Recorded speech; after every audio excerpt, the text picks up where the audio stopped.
Alhamdulillah wa syukurillah pada hari ini saya ucapkan terima kasih kepada Bapak Ibu guru yang sudah hadir di tempat ini untuk mengikuti kegiatan diseminasi aksi nyata 1.4 tentang budaya positif. Terima kasih atas waktunya. Puji syukur marilah kita panjatkan kehadiran Allah Subhanahu wa taala. Salawat beserta salam tercurah limpah kepada Nabi besar Muhammad sallallahu alaihi wasallam. Baiklah Bapak Ibu guru, pada hari ini susunan kegiatannya yaitu yang pertama tadi sambutan dari saya pribadi untuk membuka acara, yaitu yang pertama kita doa bersama, kemudian yang kedua nanti ada SBK, yang ketiga pemaparan materi tentang budaya positif, dan yang selanjutnya adalah tanya jawab. Baiklah, untuk yang pertama kita buka acara hari ini dengan pembacaan basmalah bersama.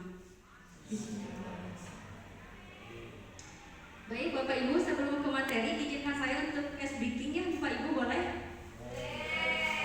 Terima kasih. Untuk SBK-nya mudah ya Bapak Ibu, yaitu tebak nama binatang dari akhiran kata yang sudah diucapkan oleh teman. Jadi langsung menunjuk aja, cukup 5 orang bisa ya. Misalnya nih saya menyebutkan binatang ayam, berarti ujungnya nah saya menunjuk ke Bunda misalnya begitu. Kemudian Bunda menjawab binatang apa, Bunda langsung menunjuk siapa lagi gitu ya. Bisa dimulai? Ya, nama binatangnya langsung dari diawali dengan huruf akhir gitu ya. Oke, baik. Mulai dari Bunda.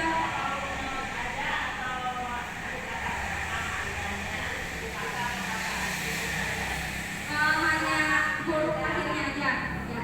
Bisa dimulai dari Bunda Caci ya, silakan. Binatangnya semut. Ya, silakan ditunjuk siapa ke siapa. Misuli. T. Ya, apa dong? Nama binatangnya tikus. Ya, betul ya. Tikus. Ya, siapa lagi?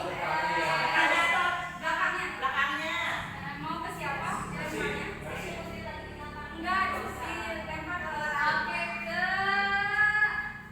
halo Mas.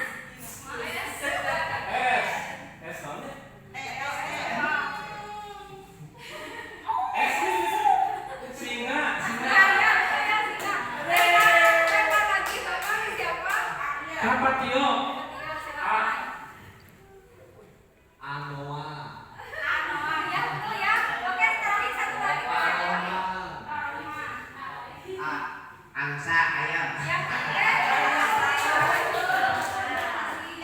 Alhamdulillah ya, ini hanya untuk memusatkan pikiran saja agar bisa fokus ke materi. Terima kasih untuk diskusinya. Oke,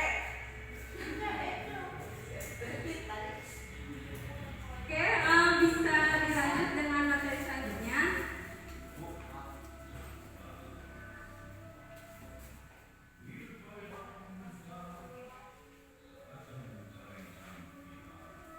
Ini Bapak Ibu ada pertanyaan pemantik ya. Di sini yaitu ada seorang siswa bernama Reno. Di setiap pembelajaran berlangsung ia terlihat malas-malasan tiduran di kelas. Di saat diberikan tugas untuk maju ke depan, ia cukup menjawab tidak tahu, tidak bisa tanpa mengerjakan tugas. Kira-kira mengapa Reno bersikap demikian dan kebutuhan dasar manusia apa yang belum dimiliki Reno sehingga bersikap demikian? Nah, ini mungkin kira-kira kenapa Reno gitu ya bisa begitu? Apa sih yang kurang dari Reno? Gak ada semangat belajar. Apa? Gak ada semangat belajar. Tidak ada semangat belajar ya. Mungkin ada lagi? Saya Bu. Ya, silakan. Untuk kasus Reno mungkin saya sebelumnya pernah mengalami di salah satu sekolah yang lain. Jadi saya selidiki dulu latar belakang Reno itu seperti apa, dan ternyata kasus seperti Reno ini biasanya anak yang broken home. Jadi tidak adanya kasih sayang dari orang tua, terus tidak orang tua jarang cuek lah gitunya, tanpa mengetahui. Kan kalau orang tua pada umumnya ketika pulang sekolah itu ditanya kamu tadi belajar apa misalnya kayak gitu. Alhasil Renonya seperti itu gitu. Mungkin itu salah satunya penyebabnya. Oke, terima kasih kepada Bapak Pak Lukman Hakim. Bisa minta aplausnya untuk Bapak Pak Lukman Hakim dan Lukman Hakim. Terima kasih ya, bagus sekali jawaban Bunda Caci dan Pak Lukman. Nah, di sini slide selanjutnya ada 5 kebutuhan dasar manusia. Ya, betul sekali ya dari jawaban Pak Lukman dan Bunda Caci. Yang pertama, kebutuhan manusia yang pertama adalah bertahan hidup. Ya, ini ada semua kebutuhan manusia dari kecil sampai yang besar. Kemudian kebutuhan manusia selanjutnya adalah kesenangan. Setiap orang itu menginginkan kesenangan. Yang selanjutnya kebebasan. Manusia itu identik tidak ingin dikekang. Kemudian kasih sayang dan rasa diterima. Ya, ini betul sekali tadi masalah Reno itu tidak semangat belajar karena dia di rumahnya biasanya kurang kasih sayang begitu. Dan selanjutnya kebutuhan manusianya adalah penguasaan. Ini biasanya manusia itu setelah memiliki harta dia ingin memiliki jabatan. Ya, ini penguasaan. Ya, ini sudah menjadi kebutuhan dasar manusia. Selanjutnya pembelajaran paradigma baru. Ya, di sini mungkin ada perbedaan pembelajaran kurikulum sebelumnya dengan kurikulum sekarang. Ya, ini prinsipnya pertama mempertimbangkan kebutuhan capaian belajar peserta didik. Mungkin yang selanjutnya pembelajaran itu berpatok ini harus selesai babnya. Ya. Nah, sekarang kan tidak disesuaikan dengan kebutuhan siswa dan kemampuan siswa sesuai dengan diferensiasi ya. Kemudian mengarah pada masa depan yang berkelanjutan. Jadi di sini pengarahan siswa itu sukanya apa dituntun sampai dia bisa mendapatkan peran nanti di masa depannya. Kemudian mendukung perkembangan kognitif dan karakter peserta didik. Ya, di sini jadi pembentukan karakter siswa dari budaya positif. Yang selanjutnya menyesuaikan konteks kehidupan peserta didik. Nah, di sini jadi peserta didik dengan adanya P5 mulai dari pembelajaran diterapkan ke kehidupan nyata. Dan selanjutnya membangun kapasitas belajar peserta didik menjadi pembelajaran sepanjang hayat. Jadi diharapkan dengan adanya kurikulum merdeka ini terbentuk peserta didik yang mau belajar, berasal dari semangat diri sendiri, tidak ayo anak belajar gitu. Jadi benar-benar terbangun dari peserta didiknya dia mau belajar gitu. Oke, selanjutnya motivasi perilaku manusia itu ada 3. Manusia mau berperilaku. Pertama adalah untuk menghindari ketidaknyamanan atau hukuman ya. Siswa mengerjakan tugas karena saya takut dihukum. Itu adalah motivasi eksternal. Yang kedua adalah mendapatkan imbalan atau penghargaan. Misalnya siswa ingin dapat hadiah dari orang tuanya, jadi dia rajin belajar. Tapi kalau orang tuanya nggak ngasih hadiah, enggak. Jadi ini termasuk ke dalam motivasi eksternal. Selanjutnya untuk menghargai diri sendiri dan menjadi insan yang diharapkan. Inilah yang diharapkan, yaitu motivasi internal. Jadi diharapkan siswa itu terbangun itu, saya ingin menunjukkan versi terbaik saya sehingga mereka belajar dengan baik. Inilah yang tujuan dari disiplin positif. Apa itu disiplin positif? Disiplin positif adalah menghilangkan gagasan bahwa hukuman fisik atau hukuman lainnya adalah cara terbaik untuk mengubah perilaku buruk seorang anak. Ya, jadi disiplin positif itu berfokus pada hal-hal yang mendorong anak untuk mengubah perilaku buruk menjadi perilaku yang baik untuk kehidupan anak di masa depannya. Jadi di sini siswa itu diterapkan disiplin positif tapi tidak dengan hukuman, begitu. Kemudian keyakinan kelas. Apa itu keyakinan kelas? Nah, di sini keyakinan kelas adalah pernyataan-pernyataan yang disepakati bersama oleh guru dan murid untuk menjadi pedoman dalam pernyataan dan perilaku di kelas sehingga tercipta budaya disiplin positif. Nah, ada yang disebut dengan peraturan, ada yang disebut dengan keyakinan. Mungkin sudah tahu ya peraturan itu apa ya? Berarti harus diikutin. Nah, di sini ada yang disebut dengan keyakinan kelas. Kalau keyakinan kelas hampir sama, cuman lebih diyakini oleh hati anak-anak untuk dipatuhi.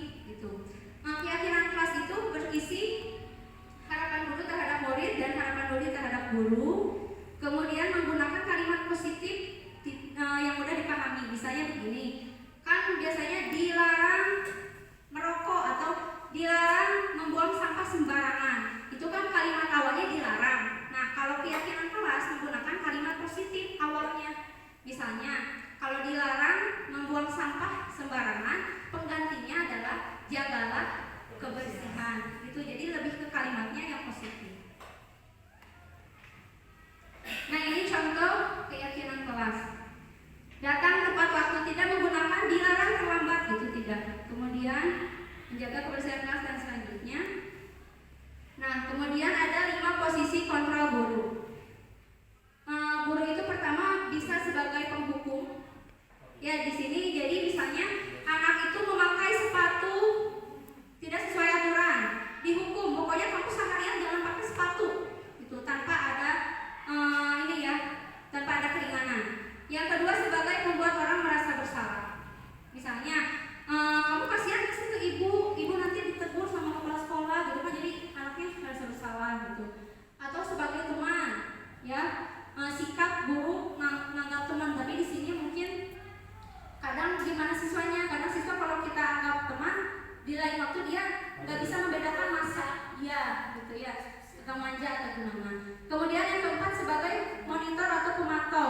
Nah di sini hanya anak melakukan kesalahan ditulis, nggak lebih ke yang lainnya, itu hanya memantau saja.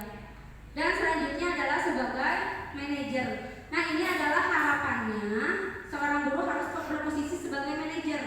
Sebagai manajer itu seperti apa? Nah, posisi kontrol guru sebagai manajer adalah ini, yaitu menerapkan segitiga restitusi. Apa itu segitiga restitusi? Ya, yang pertama adalah menstabilkan identitas. Ya, jadi di sini di saat siswa melakukan kesalahan, yang pertama distabilkan dulu identitasnya. Siswa melakukan kesalahan, kita tenangkan dulu siswanya, yaitu dengan apa? Misalnya, setiap orang pasti pernah melakukan kesalahan. Jadi di saat ada kesalahan, saya juga pernah melakukan kesalahan, jadi iya, kan anaknya jadi agak tenang. Kemudian validasi kebutuhan. Nah di sini adakah cara yang lebih efektif untuk mendapatkan apa yang kamu butuhkan, atau misalnya kenapa kamu melakukan hal seperti itu, gitu. Kemudian menanyakan keyakinan. Ya, kemudian ini nilai-nilai apa yang telah kamu sepakati sehingga anak itu menemukan solusi apa yang harus dia lakukan. Nah ini mungkin Bapak Ibu, tapi sebelumnya saya akan memutar contoh penerapan segitiga restitusi. Bentar.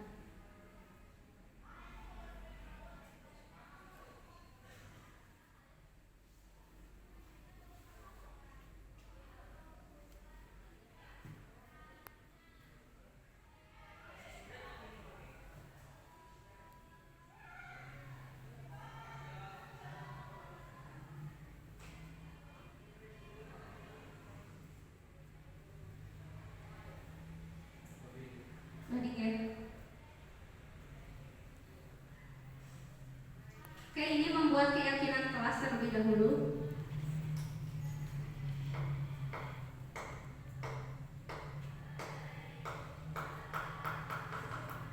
Terdengar tidak? Ini di kelas 11 pas 2.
saja.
Bahwa anak itu sudah membuat peraturan sendiri dan akan dipatuhi oleh sendiri, mereka tanda tangan sebagai kesepakatan kelas. Nah ini, jadi dengan peraturan keyakinan kelas ini diharapkan siswa itu tahu kalau saya tidak melakukan ini, saya akan dapat sanksi karena saya yang membuat peraturannya, bukan sekolah, bukan siapa-siapa. Gitu.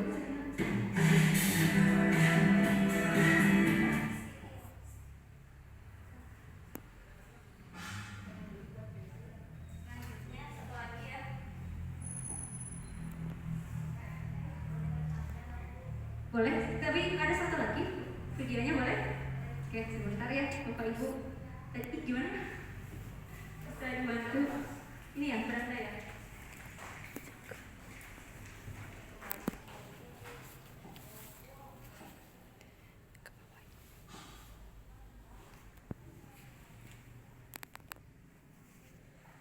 Oke, ini satu lagi tentang penerapan segitiga restitusi ya. Setelah ini kita tanya jawab.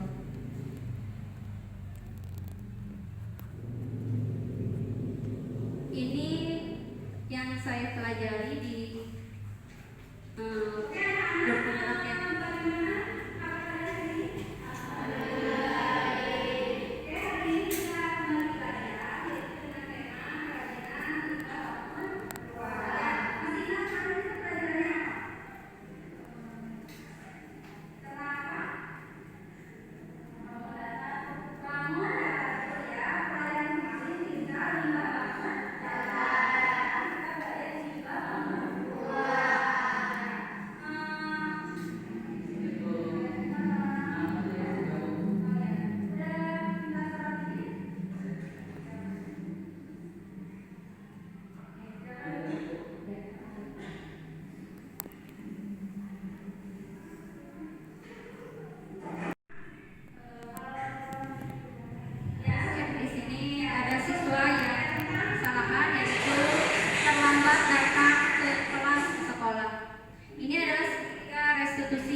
Jadi menstabilkan, kemudian sampai ke menanyakan keyakinan, menemukan solusi.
menanyakan keyakinan kelas apa dan solusi apa yang harus mereka buat. Nah, mungkin di sini pemaparan dari saya itu sudah sampai sini. Selanjutnya yang selanjutnya itu tanya jawab, dipersilakan kepada Bapak Ibu guru. Kita diskusi bareng saja mencari solusi dari permasalahan. Silakan. Baik, Miss. Assalamualaikum warahmatullahi wabarakatuh. Dari video dan pemaparan yang sudah Ibu sampaikan, ada pertanyaan yang ingin saya ajukan. Apakah keyakinan kelas itu sama dengan kesepakatan kelas?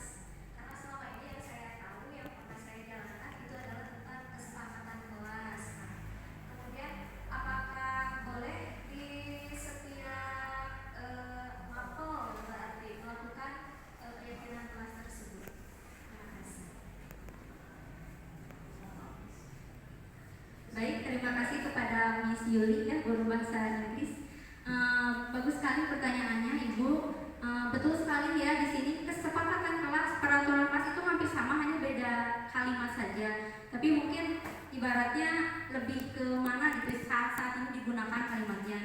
Nah, digunakannya keyakinan kelas karena lebih anak tuh benar-benar meyakini dari hati nurani mereka bahwa dia itu akan mengikuti peraturan yang mereka buat. Ini lebih hampir sama, cuma hanya perbedaan kalimat saja gitu. Betul sekali, keyakinan kelas itu dibuat tidak hanya oleh wali kelas tapi tiap mapel. Jadi siswa itu tahu di saat pelajaran bahasa Inggris saya itu misalnya harus ke toilet pakai bahasa Inggris, kalau tidak apa gitu ya. Jadi anak tuh tahu bahwa saya melakukan ini berarti bakal dapat sanksi. Jadi anak tuh nggak shock gitu dengan apa yang dia lakukan, karena dia udah tahu dari awal bahwa kalau saya begini saya akan mendapatkan hal ini, sanksi ini gitu. Mungkin lebih makanya diperbolehkan untuk setiap mata pelajaran menerapkan keyakinan kelas. Gimana? Ada yang ingin menambahkan? Ya, silakan. Kalau tadi saya lihat dari video ketika Ibu membuat keyakinan kelas, itu kan anak-anak sendiri kan yang membuatkan kalimat apa yang kalimat positifnya. Boleh tidak kalau misalkan saya yang menyediakan kalimat positifnya, kemudian anak cukup dengan kalau setuju dengan pernyataan misalkan di nomor 1, saya menyediakan misalkan ada 4 kalimat positif untuk keyakinan kelasnya. Jadi diurutkan dari pernyataan yang sudah saya buat itu dari urutan yang paling banyak disepakati oleh anak-anak. Baik, terima kasih Miss. Ya, itu bisa, tapi kita juga harus memberikan ruang kepada siswa. Misalnya Miss sudah membuat di 4, anak-anak ini setuju tidak? Nah, bagaimana cara memberikan ruang kepada anak untuk berbicara? Karena kan anak itu ada yang berani berbicara, ada yang tidak. Nah, dengan cara menulis, mereka pasti nulis semua gitu. Misalnya, anak-anak ini Ibu sudah buat keyakinan kelas 4. Sok silakan mana yang ada, misalnya anak yang kreatif ini, ada satu lagi nih misalnya bisa ya menambahkan, bisa gitu. Jadi untuk proses pembuatan itu bebas ya, bisa dengan penulisan, bisa dengan langsung mengucapkan, itu bebas. Bisa dari guru dulu atau bisa langsung dari siswa. Yang penting itu disepakati oleh semua gitu, disepakati oleh semua. Gitu, silakan. Baik.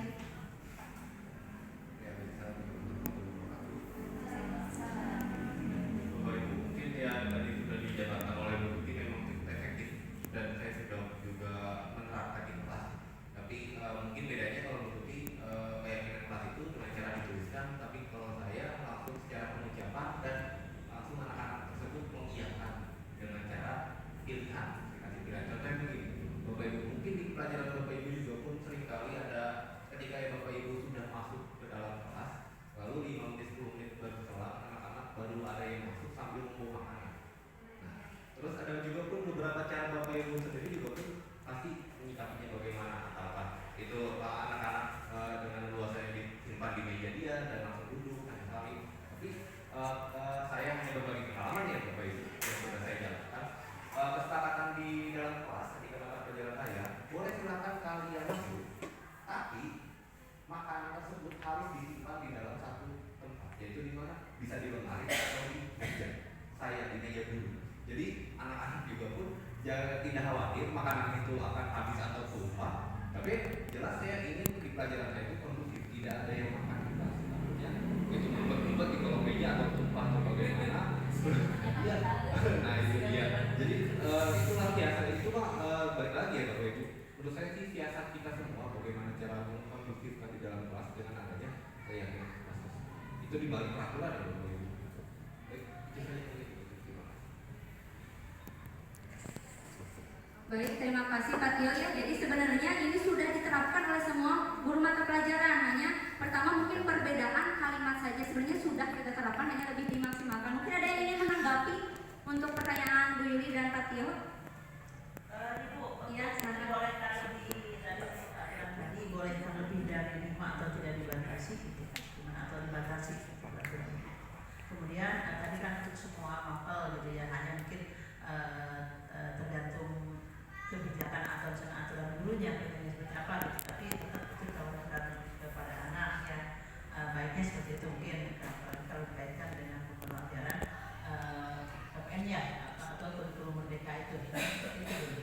Jadi intinya boleh dibatasi atau boleh bebas ya untuk kata-kata tadi. Oke, terima kasih Bunda Caci. Ya, untuk jumlahnya itu bebas ya, berapa saja tergantung dari masukan guru, masukan siswa. Ada berapa? Mau 10 kan tadi saya ada 7 yang mau 5, mau 10 bebas itu berapa saja. Oke, mungkin ada lagi ya, silakan.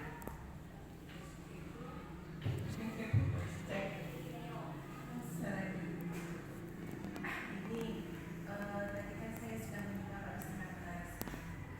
Terus untuk teknis pengampunan dosanya itu harus langsung dilakukan pada waktu itu juga berarti. Tadi kan ada yang melanggar, ya, ada yang melanggar. Apakah tidak harus ada jeda waktu yang berikutnya sampai saat melakukan pelanggaran? Berarti gimana?